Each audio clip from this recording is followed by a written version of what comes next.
زندگی میں بعض اوقات کسی پریشانی کا آنا آپ کو بہت سی پریشانیوں سے بچانے کے لیے ہوتا ہے۔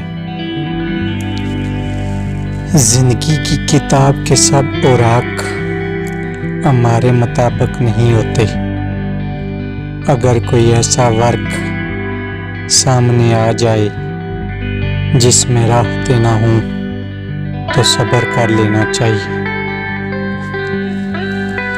دکھ میں کبھی پچھتاوے کے آنسو مت بہاؤ، بلکہ یہ سوچو کہ تم وہ خوش نصیب ہو جس کو اللہ نے آزمائش کے قابل سمجھا۔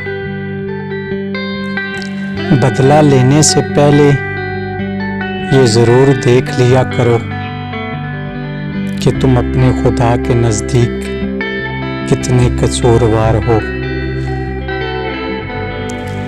بہترین دنوں کے لیے بدترین دنوں سے لڑنا پڑتا ہے۔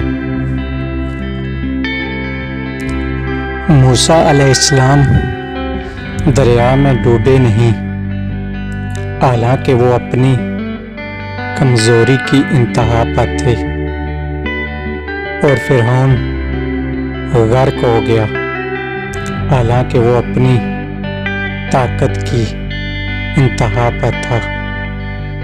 اپنے معاملات کو اللہ کے سپرد کر دو اور کوشش جاری رکھو، وہ تمہیں ڈوبنے نہیں دے گا۔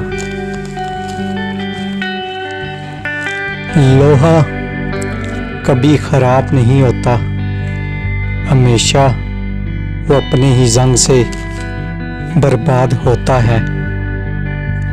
اسی طرح کسی انسان کو کوئی بھی برباد نہیں کر سکتا، اسے اس کی سوچ ہی برباد کرتی ہے۔ خود کو اچھا بنانا ہے تو اپنی سوچ کو اچھا بنائیں۔